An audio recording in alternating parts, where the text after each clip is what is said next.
Good morning.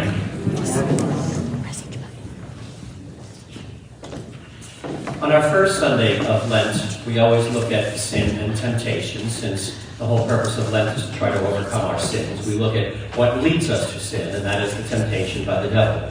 And the second Sunday of Lent, we always look at the transfiguration of Jesus. And we see what he did for his apostles. He gave them a glimpse of the glory he will have after the resurrection from the dead. Show them that beforehand to strengthen them, because they were on the way to Jerusalem where he was going to die, to give them strength beforehand. And the transfiguration of Jesus also reminds us that we too will be transfigured. When we have overcome sin, and then we will be transfigured. And not just at the end of time, when Jesus returns in glory, but even here and now. Sin is a barrier to the glory of God within us. God cannot dwell in a heart alongside sin. So the more sin we get rid of in our lives, the more God can fill us, and the more he can transform us and transfigure us. And we too can glow with the glory of God. And it's not just something for the end of time, but even here and now, we can know some tastes of that transfiguration of Christ, of that glory, of that knowledge of the presence of God in our lives. And we probably all experienced it already at some point in our lives. Have you ever done something for someone else, a good deed, and they turned to you afterwards and said, "Thank you, you really helped me out," maybe even with a tear in their eye or something like that? Well, how did you feel afterwards? You felt really good, right? That even though you worked hard and sacrificed for this person, the fact that you made a difference in their lives makes you feel good. And you feel like you're buoyed a little bit, that you're walking a little bit easier, and your life has a little bit of a happier tone to it. Well, that's part of the transfiguration of Jesus, the way our souls even now can know part of his presence. And today, I'm here to offer you a way where you can experience that transfiguration in a very powerful way. And that is by the most generous gift you can make to the Cardinal's annual stewardship appeal. How was that for a smooth segue from the gospel into the appeal? As you know before that, there's always one Sunday every year where we can make our commitment here at Mass, and today is that Sunday. And many of you are veterans of the Cardinal's Appeal. You've been given to it every year. But for those of you who may be perhaps new to our area or new to the faith and are not familiar with what the Cardinal's Appeal is, let me explain it. Every year, Cardinal Dolan runs an appeal asking us to donate money to be used for the charitable purposes of the Archdiocese of New York, to the things that we need to do. And I always say that we should never see this as the Cardinal begging us for charity, but rather he's leading us in what is our duty as Christians. We would be remiss in our duty before the Lord if we were not providing the needs that we're providing through the Cardinal's Appeal. So many different things that we should be doing as Christians. This is the money that is done for that. And sometimes people worry, they say, I'd love to help the poor, but I don't know any poor people. Nobody has come and rung my doorbell and say, hey, I'm poor, can you help me out? So how do I go out and find the poor people? Well, the good news is the Cardinal has made it easier for us. The Church has all of the programs that when people are in need, they come to us and we take care of it. And the Church has many dedicated people that do reach out for all the charitable needs. And the Cardinal merely needs us to finance it, to give a generous gift each year so that all the works of the Archdiocese can be done. And I always like to remind people, because I hear a lot of different things from people who would say, they want question where the money is going. Let me tell you first of all where the money does not go. The money is not used to pay salaries of people downtown at the Archdiocese. It is not used to buy new vestments for the Cardinal, or repairs on the cathedral, or paying off payments because of sex abuse settlements. All of those things come from other places. Nothing of that comes from the money of the Cardinal's Appeal. The Cardinal's Appeal, the funds for that are purely used for the charitable things that are our duty here as Christians to provide. And some of you may have heard me mention some years back that the first year we started doing our Advent and Christmas giving tree for Houses for Haiti, I remember a man coming up to me and saying, well, Father, that's wonderful that we're worrying about people in Haiti, but what do we do about people right here in New York? What do we do to meet their needs? And I said to him, well, the Cardinal's Appeal. I said, that's how we meet them. Do you give generously to the Cardinal's Appeal? This is how we reach the people locally that are in need. And so one of the most important things that we fund through the Cardinal's Appeal is Catholic Charities. that are reaching out, and especially this past year with the COVID pandemic, there's been such a more need for people for help just to have food on the table, food baskets being given out to them in emergency situations. Also, our retired religious and priests, people who have dedicated their whole lives to serving us in our parishes, and then once they're retired, well, we don't just say to them, okay, thanks for serving, now go out and take care of yourself. No, we have a duty to take care of them in their senior years. And so some of the money from the Cardinal's Appeal takes care of that. Also, St. Joseph's Seminary next door, training our future pastors, the people who will bring us the sacraments and Christ in the future, to make sure that we have the priests that we'll need in future years. Poor parishes and struggling schools that don't have enough money from their own collection to meet the bills every month, including ourselves here at St. Anne's. We are a parish under parish finance, which means we receive a grant every year from the Archdiocese of money to meet our bills, because our collection, as generous as you are, is still not enough to meet all of our bills. And so the Archdiocese gives us a grant from monies raised from the Cardinal's Appeal. And so it is right and safe and upfront and true to say we would not be here as a parish were it not for the Cardinal's Appeal. And many other things that the Cardinal's Appeal takes care of. Lots of other ministries that are provided, that we provide for our people. And so today we're here asking you to give the most generous gift that you can possibly give to the Appeal. And every year, you never cease to amaze me. You're always very generous. We always make our goal every year. My question every year is not, will we make goal, but how quickly will we make goal? And the sooner we make goal, the less you have to give the announcements each week about how much we've raised and what percentage we're at, and please make your pledge this week. The sooner we can make goal, the better. I've always tried to make goal by Easter. One year we did that, but sometimes it's been a little bit later. And if I can be perfectly frank with you, a lot of times when it comes down to it, we're looking for people to make goal, and maybe we're hitting into June, well past when I would like to be making goal. And I see names on the list of people who are regular contributors every year who just have not made their pledge yet. And when I have to make a phone call to them, they say, oh yeah, Father, I've been meaning to do it. The letter's on my desk. I've had it there for a couple of months. I just haven't gotten around to it. Well, I would ask if we could get around to it right away. Remember, you don't have to give the money now, just the pledge. Some people say, well, I'll pledge this, and when I get my tax returns, I always give a portion of that to the Cardinal's Appeal. Great. Or you can put it on a credit card and spread it out over several, even 5 months or more, which would help you to give a larger gift than we could give at any one time. And that's what I do with my gift. I spread it out on a credit card over several months of giving. But you don't have to give the money now. You may if you wish, but you don't have to. All you have to do is give us your pledge. Tell us how much you will be giving. And we're considered making goal when we have our goal pledged. Our goal is $54,000. And when we have pledges of $54,000 from our parishioners, then it will be announced to everybody, congratulations, St. Anne's Parish has reached goal. There are already 2 parishes in the Archdiocese who have made their goal. St. Teresa's in Staten Island and St. Ignatius Loyola in Manhattan. I'd love the list to go around next week, the letter to the pastors to say, congratulations to the 3rd parish to make goal, St. Anne's in Yonkers. I'd love to be able to do that. If not this week, certainly the week following. How close are we to that? Well, before we began this weekend our commitment, we were at 39% of our goal, at $21,160 from 44 families. Just between the 5 o'clock Mass last night and the 8 o'clock Mass this morning, we have received pledges for over $10,000 more, which puts us now at 57% of our goal. So it's very realistic that between this Mass and the 12 noon and what people may take home with them and send during the week, and this doesn't even count anyone who has done anything at home. Those of you who are watching this at home, you can make your gift simply by going to our parish website and clicking on the link for the Cardinal's Appeal, or go to cardinalsappeal.org and make your pledge there, and it will be credited to St. Anne's Parish. And if you're not savvy enough to do it at the same time while watching the video, then when the video is over after Mass, you can go on and do it then. So it's very conceivable that we could reach goal very quickly, and I would love to be able to do that. And you know very well that the sooner we make goal, the less we have to discuss it at Mass, and if we don't make goal after a while, they ask me to have a second in pew like this. And I prefer to talk about the liturgy, especially now as Lent moves closer and closer to Holy Week and Easter. The liturgies get more intense, and I'd like to spend a lot more time talking about the liturgy than the finances of the Cardinal's Appeal. But I don't want to make that sound like the Cardinals' appeal is not important. It is extremely important, and you all know that. And you've all been very generous to it.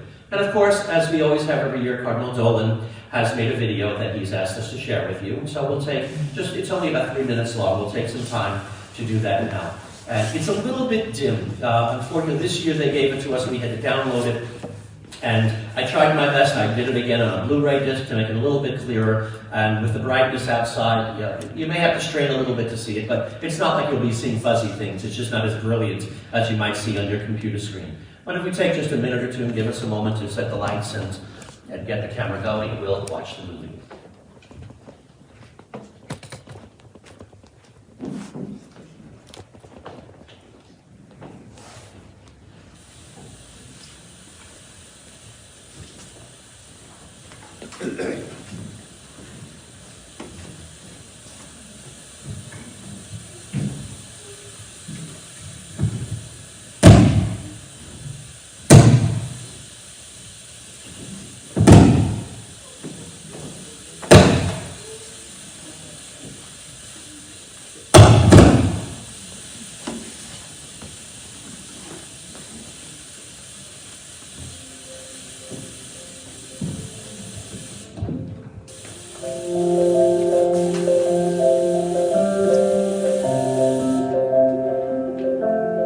Hello again, everybody. Cardinal Timothy Dolan here, and I'm coming to you from our magnificent St. Patrick's Cathedral, which is a spiritual home for all of us. I still think I can wish you all a blessed New Year. Now, you realize when you see me on the screen at this time of the year, guess what? I'm going to be speaking to you about our beloved Cardinals' annual stewardship appeal. I don't know what we do without it. So many of you compliment me, and I don't deserve the praise, for the great works of the church in this Archdiocese of New York. Well, we couldn't do it without the consistent generosity of you, our people, to the annual Cardinals' Stewardship Appeal. Now, every year we do that, folks, but I don't have to tell you, this past year it has been a real gift and blessing because of the COVID. So all the many charities, and healthcare, and educational, and spiritual, and evangelical missions that we finance in the Archdiocese through your offerings in the Cardinals' Annual Stewardship Appeal, those have all been amplified, okay, during this COVID. I'm talking about Catholic Charities that has given out 1 million meals at pop-up pantries and continues to do so. I'm talking about enhanced tuition assistance to our kids whose parents have been out of work and may have had to have left one of our magnificent schools because the money just wasn't there. I'm talking about ArchCare that does our nursing homes and home visitation with the nurses and the adult daycare centers that have had increased people attending throughout this COVID. I'm talking about some of the help we've had to give to our parishes who just can't make their bills because the people are understandably unable to come. I'm talking about the increased expenses of some of our communications and the live streaming that our pastors have been doing in such an innovative and creative way. I could go on, and you'll giggle and say I usually do, but that's about it. I tell you every year how deeply we appreciate and how very much we need your generosity to the Cardinals' Annual Stewardship Appeal. And I mean it every year. But this year, you know, there's a particular urgent need. Whatever you do to the least of these, you do to me, Jesus said. And that's a pretty high authority. And that's our theme for this year's Cardinals' Annual Stewardship Appeal. And that's what we do. The works of the Archdiocese going to help the least of our brothers. Thanks for what you've done. Please keep it up. If you can increase, we'd sure appreciate it. And would you spread the news to people who might say, boy, we admire what the church is doing, that, well, we couldn't do it as effectively without generosity to our Cardinals' Annual Stewardship Appeal. Thanks. God's blessings. We're in this together.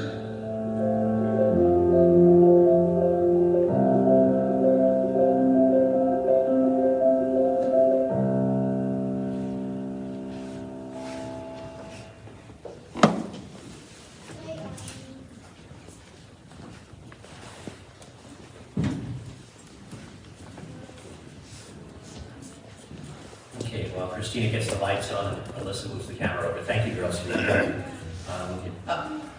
Feel like we're at the Easter Vigil when the lights are finally come on. Okay, so now comes the practical moment where you have the opportunity to make your pledge to the appeal. The ushers will be handing out envelopes and pencils, one to each family. I would ask everyone please to take one. Now, many of you have already made your gift, so if you've already made it, take an envelope anyway and just write on it, I've already made my gift. And if you have yet to make your gift, now is your opportunity to make your pledge to the appeal. As you receive it, you don't need me to tell you how to go line by line and how to figure it out. You can just pledge to say you'll give cash later. If you want to put it on a credit card, you can put your credit card number on right now if you wish, or if you want to take it home because your number is there, by all means you may do that, and then bring it back, and you can even just drop it through the front door, the slit in the front door for us.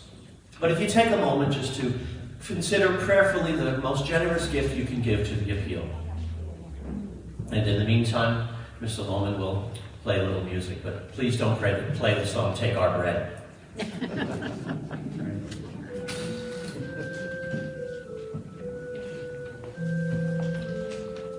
And I will come back at the end of Mass and tell you how generously we did here at the 10 o'clock Mass. They were wonderful at the 8 a.m.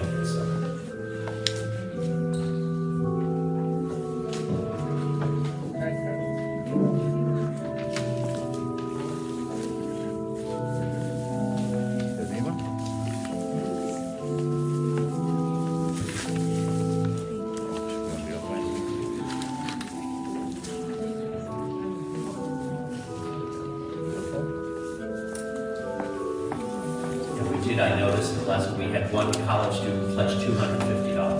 That was very generous for a college student.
When you're finished, you can just hold your envelope up and the ushers will come and then take it from you.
If you want to save your saliva, you don't have to worry about licking them because I'm about to go on my desk and just open them anyway.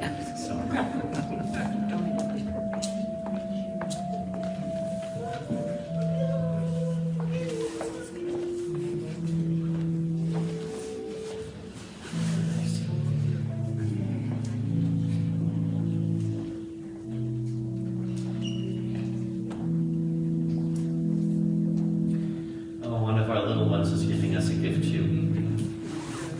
I hope it's not just an extra pacifier.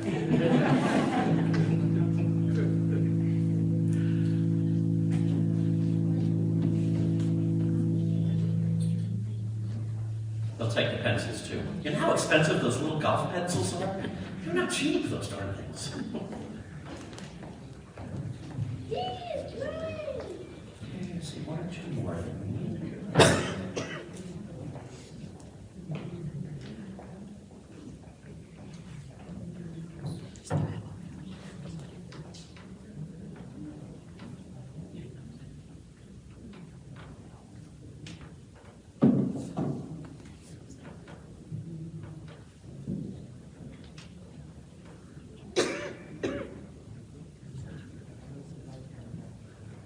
And if you do have any questions about it, I will be available at the end of Mass to answer any questions you may have. Hopefully I'll have the answer to it, but I will do my best.